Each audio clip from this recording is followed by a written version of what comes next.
Et en cette veille de Toussaint, je vous propose de nous intéresser à une nouvelle alternative aux enterrements et aux incinérations. Cela s'appelle l'humusation. C'est un habitant du Namurois qui propose cette technique. Il s'agit de recouvrir le corps du défunt de végétaux broyés et laisser faire la nature. Une fois obtenu, l'humus pourra servir de terreau et permettre à un arbre de pousser. Une solution écologique et plutôt étonnante. C'est un reportage du bien nommé Michel Toussaint. Francis Busigny n'aime pas trop les cimetières. Mais ce n'est pas leur côté lugubre qui l'effraie, mais plutôt leur inertie. Dans les 3500 cimetières de Wallonie, c'est un peu comme si on voulait que plus rien ne se passe. Or, un corps de défunt évolue, il se décompose. Aller contre ce phénomène est selon lui une ineptie. Au point de vue écologique, ce qui se passe dans les cimetières, c'est tout sauf aller dans le sens des forces de la nature. Et donc on se met dans les conditions où ça ne peut absolument pas rendre les restes humains aux couches fertiles de la terre. Dans un cimetière, ça dure, éternellement. On retrouve des ossements parce qu'on n'est pas dans les bonnes conditions, comme en forêt, pour avoir à la fois l'aération, l'humidité et pour que la décomposition se fasse vraiment bien. Alors Francis Busigny a imaginé une alternative à l'inhumation ou à l'incinération trop coûteuse et polluante, dit-il.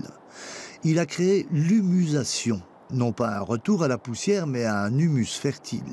Dès que j'ai eu la chance d'apprendre à composter, ça a été pour moi limpide que c'était là que je voulais me retrouver quand je serais mort. Parce que j'avais vu à quelle vitesse ça pouvait se décomposer très bien, sans production d'odeur, sans production de déchets, et surtout les résultats qu'on obtenait avec le compost obtenu. Et comment vous avez découvert ça au départ? Parce que j'ai d'abord composté une poule, qu'on avait l'habitude d'enterrer, et après même pas un mois, on ne retrouvait plus rien dans le tas.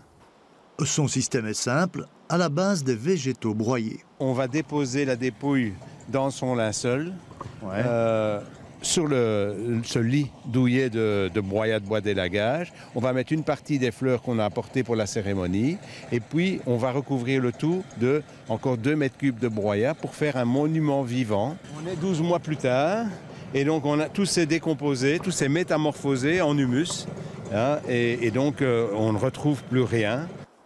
Bien entendu, toute la matière minérale, comme les eaux, aura été moulinée après 2 mois pour aider la décomposition. On ne parlerait alors plus de cimetière, mais d'un jardin-forêt de la métamorphose. Il ressemblerait à ceci pour la partie humusation.